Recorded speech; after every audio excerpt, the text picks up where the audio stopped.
Hello everyone, electromagnetic waves chapter number 8 class 12th NCERT. तो क्या आप भी ये चैप्टर छोड़ के एग्जामिनेशन में जा रहे हैं? मत छोड़ के जाइए, बहुत आसानी के साथ आप 4 मार्क्स सिक्योर कर सकते हैं। कैसे, आइए जानते हैं इस वीडियो में।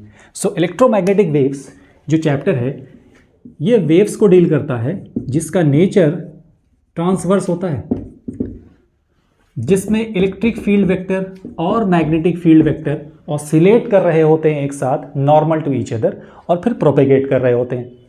इसका डायग्राम पिक्चर कैसा होगा? तो सर हम साइड में पिक्चर लगा दिया है हमने, आप देख लीजिए। ठीक है, आपके बुक्स में भी मिल जाएगा। तो सर सबसे पहले हमें जानने की ज़रूरत है कि ट्रांसवर्स वेव होती क्या है, उसकी इक्वेशन क्या होती है, उसमें वेरियस जो पैरामीटर्स हैं उसका मतलब क्या है। तो सर हम क्लास 11th में अगर पढ़े हैं, भूल चुके हैं, तो हम फिर से उसको उन पॉइंट्स को रिकॉल करना चाहेंगे जिन पॉइंट्स की ज़रूरत है हमें इस चैप्टर को डील करने के लिए। ठीक है, तो सबसे पहले हम देखते हैं harmonic travelling wave, transverse travelling wave की इक्वेशन क्या होती है और उनमें वेरियस पैरामीटर्स का मतलब क्या होता है। तो देखिए ये है आपका वेव, ठीक है, जो किसी पर्टिकुलर एक्स डायरेक्शन में प्रोपेगेट कर रही होती है विद सर्टेन स्पीड। ये जो डिस्टर्बेंस है वही तो प्रोपेगेट कर रहा होता है, जिसमें पार्टिकल्स अपने मीन पोजीशन के अराउंड ऊपर मैक्सिमम +a तक और नीचे -a तक ऑसिलेट कर रहे होते हैं, और यही डिस्टर्बेंस हर एक पार्टिकल में ट्रांसमिट हो रहा होता है। अगर हम मैकेनिकल ट्रांसवर्स वेव की बात करें, इसी को हम अप्लाई कर देते हैं इलेक्ट्रोमैग्नेटिक वेव्स में, जिसमें कोई मीडियम ना हो तो भी ये प्रोपेगेट कर जाती है। ठीक है, और उसमें सिर्फ फर्क ये होता है कि इलेक्ट्रिक फील्ड और मैग्नेटिक फील्ड ऑसिलेट कर रही होती है +E0 से -E0 के बीच में। ठीक है, तो चलिए ये सपोज वाई एक्सिस का डायरेक्शन है, ये एक्स एक्सिस का डायरेक्शन है। यहां से ये जो डिस्टर्बेंस इस पॉइंट का शुरू होकर और इस पॉइंट तक जब आता है तो सर ये कहलाता है एक वेवलेंथ। मतलब सर एक साइकिल जो कंप्लीट ये आपको होती दिख रही है वेव की, ये एक साइकिल कंप्लीट होने में जो सेपरेशन है दो पॉइंट्स के बीच में, जिसमें आपको एक पॉजिटिव हाफ साइकिल और एक नेगेटिव हाफ साइकिल आपको नजर आ रही है, ये कहलाता है एक वेवलेंथ, वन वेवलेंथ। और इसको लैम्डा से डिनोट करते हैं, और ऑब्वियसली ये लेंथ है तो मीटर में मेजर किया जाएगा। ठीक है, इस एक वेवलेंथ को ट्रैवल करने में जो टाइम लगता है that is known as time period denoted by capital T, second में मेजर किया जाएगा। ठीक है, अब लीनियर फ्रीक्वेंसी एक पैरामीटर होता है जो कि इनवर्स ऑफ टाइम पीरियड होता है। ठीक है, इनवर्स ऑफ टाइम पीरियड मतलब क्या है, एक सेकंड में अगर आपके पास t सेकंड में अगर एक वेवलेंथ जनरेट हो रही है, तो सर एक सेकंड में कितनी वेवलेंथ जनरेट हो गई। सपोज इस t की वैल्यू में आपको एक न्यूमेरिकल इंसाइट देना चाहता हूं। अगर t की वैल्यू है 0.25 सेकंड्स, ठीक है, अगर आप इस t की वैल्यू यहां रखेंगे तो आपको क्या मिल जाएगा, क्या मिल जाएगा बताइए, 4। तो 4 साइकिल्स आपको मिल जाएंगे पर सेकंड। तो यही आपकी फ्रीक्वेंसी होती है, लीनियर फ्रीक्वेंसी। ठीक है, एक दूसरा टर्म होता है जिसको कहते हैं एंगुलर फ्रीक्वेंसी, ओमेगा। इसको मेजर करते हैं रेडियन पर सेकंड में। This omega and capital T are related as T is equals to 2π/ω। ठीक है, now if this disturbance is propagating with certain speed, that is suppose C। अगर हम electric field की बात करें कि ये डिस्टर्बेंस फील्ड का आगे प्रोपेगेट कर रहा है, तो इसकी वैल्यू होती है न्यूमेरिकल वैल्यू 3 × 10⁸ मीटर पर सेकेंड स्पीड, यानी एक सेकेंड में कितना वेवलेंथ जनरेट हो गया। तो अगर यहां से आप को रिलेट करना चाहें C को लैम्डा और टाइम से या लैम्डा और फ्रीक्वेंसी से, तो देखिए आप कैसे रिलेट कर पाएंगे। C is the speed, distance travel पर सेकेंड। अब देखिए एक सेकंड में आपके कितने साइकिल्स हैं, सपोज 4 साइकिल्स हैं, और एक साइकिल का लेंथ कितना है, लैम्डा। तो सर लैम्डा इंटू फ्रीक्वेंसी क्या हो जाएगा, speed. So lambda into frequency is speed. So ये ऐसे रिलेट हो जाते हैं। ठीक है, अब हमारा आता है, ये पैरामीटर्स थे जो बेसिक पैरामीटर्स हैं जिसको हम समझना चाहते हैं। एक और है k इज इक्वल्स टू 2π/λ, इसको कहते हैं वेव नंबर। बहुत ज्यादा डिटेल में नहीं जाएंगे, k इज इक्वल्स टू 2π/λ, बस इतना ही समझेंगे। ठीक है भाई, अब हम चाहते हैं कि सर अलग अलग एक्स पर जो फील्ड की वैल्यू है वो अलग अलग है। इस एक्स पर नेगेटिव में मैक्सिमम है, इस एक्स पर मान लीजिए पॉजिटिव में मैक्सिमम है, यहां पर सर फील्ड 0 है इस एक्स पर, इस पर्टिकुलर इंस्टेंट पर, क्योंकि ऑब्वियसली जैसा जैसा टाइम बदलेगा ये भी अपना ऑसिलेशन कंप्लीट करेगा। अभी ये मीन पर है ये पॉइंट, तो ये एक्सट्रीम पर भी जाएगा, फिर नेगेटिव एक्सट्रीम पर जाएगा, आप समझ रहे हैं। तो इस तरह से सारे पार्टिकल को ये चांस मिलता है कि वो अपने प्लस एक्सट्रीम से नेगेटिव एक्सट्रीम के बीच में ऑसिलेट करे। पर्टिकुलर इंस्टेंट पर ये पिक्चर है, सही है। अब हम इस ट्रैवलिंग वेव की इक्वेशन जानना चाहते हैं कि पर्टिकुलर एक्स पर क्या फील्ड की वैल्यू होगी।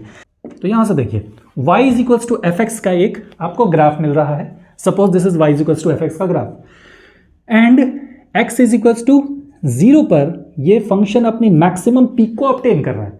अगर मैं आपसे कहूँ कि x इज इक्वल्स टू 1 पर मुझे पीक चाहिए, यही सेम टू सेम जो आपको फंक्शन का ग्राफ दिख रहा है, ये जो सेक्शन आपको दिख रहा है, यही चीज़ मुझे यहाँ रिपीट चाहिए, तो आप इसको यूँ यहाँ पर लेकर आ जाओ। तो आप कहोगे कि सर अब ये function x is equals to 0 पर मैक्सिमम नहीं है, 1 पर है, तो यहाँ पर आपको कुछ घटाना पड़ेगा, f ऑफ x माइनस 1, यानी अब यहाँ पर x की जगह 1 रखोगे तो f ऑफ 0 बनेगा और आपको सेम पीक मिल जाएगा।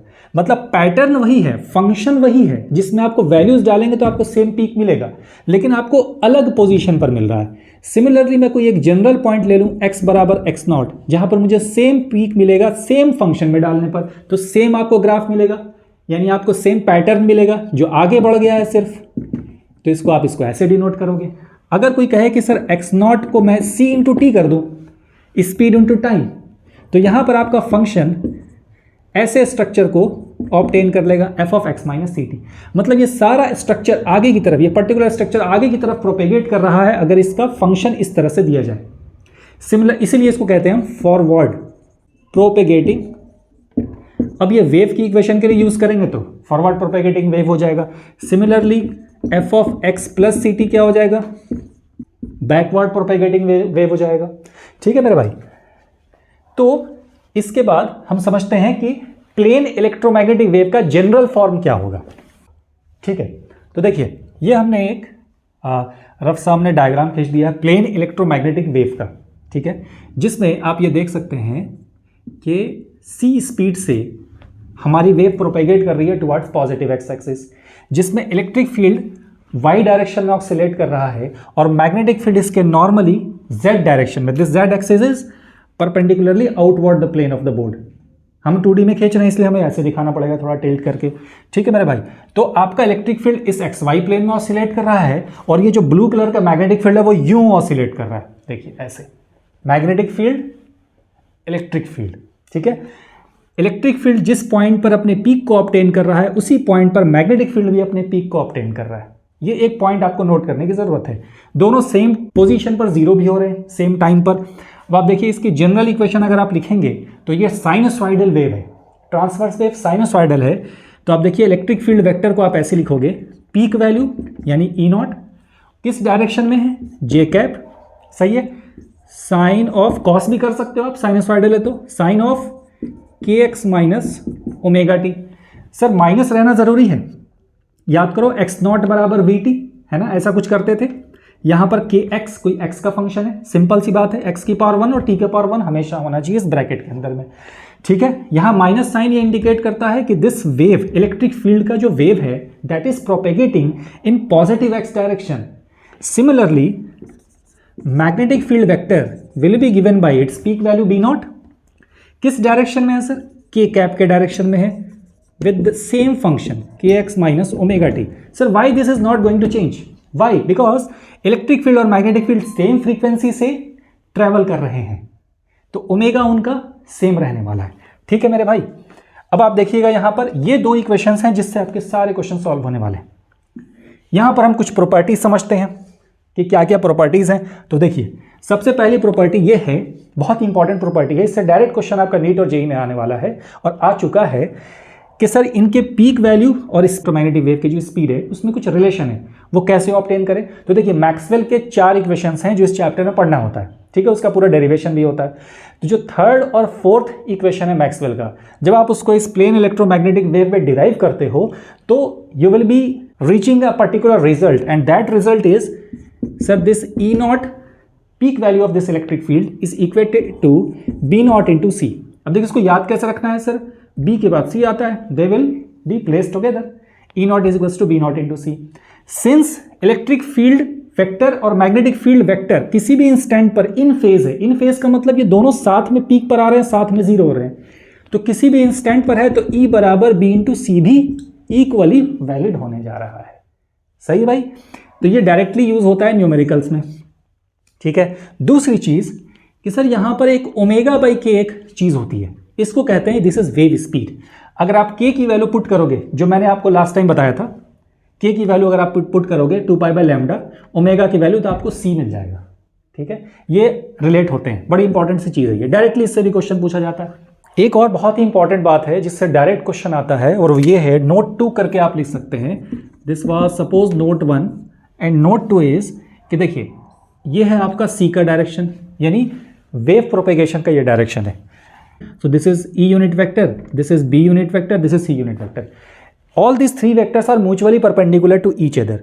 तो कई बार क्वेश्चंस में यह आता है कि दो वेक्टर्स का डायरेक्शन देके तीसरे का पूछता है. जैसे देखिए अगर मैं कहूँ कि ई में मैं क्या क्रॉस करूँ कि मुझे सी का यूनिट वेक्टर मिल जाए, तो आप साफ साफ देखोगे कि सर ई क्रॉस बी हमें सी मिल रहा है. E cross B, B is a vector pointing outward, E cross B is C. तो हम यहाँ पर चुपचाप से E cross B unit vector कर देंगे. एग्जाम में आपसे पूछेगा ई और सी यूनिट वेक्टर देके आपसे पूछेगा बी यूनिट वेक्टर का डायरेक्शन बता दो. एग्जाम में आपसे ऐसे पूछेगा. तो बी यूनिट वेक्टर का डायरेक्शन क्या सी क्रॉस ई होने वाला है या ई क्रॉस सी होने वाला है, ये बताइए. तो आप खुद देखो, सर सी इधर है, इलेक्ट्रिक फील्ड इधर है, सी क्रॉस ई करूंगा तो आउटवर्ड बी के डायरेक्शन में, अगर ई क्रॉस सी करूंगा तो इनवर्ड माइनस बी का डायरेक्शन हो जाएगा वो. तो हमारा सही ऑप्शन क्या है, सी क्रॉस ई है. ये वाला ऑप्शन सही है, ये वाला ऑप्शन गलत है. सिमिलरली एक आपको मैं होमवर्क दूंगा, आप खुद से ट्राई करना. ई यूनिट वेक्टर आपके सी यूनिट वेक्टर और बी यूनिट वेक्टर से मिलके बनेगा. ऑब्वियसली या तो सी क्रॉस बी होगा या फिर बी क्रॉस सी होगा. अब आप बताएंगे, अगर आप ये वीडियो देख रहे हैं तो कमेंट सेक्शन में बता सकते हैं कि सी क्रॉस बी होगा या बी क्रॉस सी होगा. ठीक है. So students, that's all for today's lecture. Stay tuned for more. Thank you.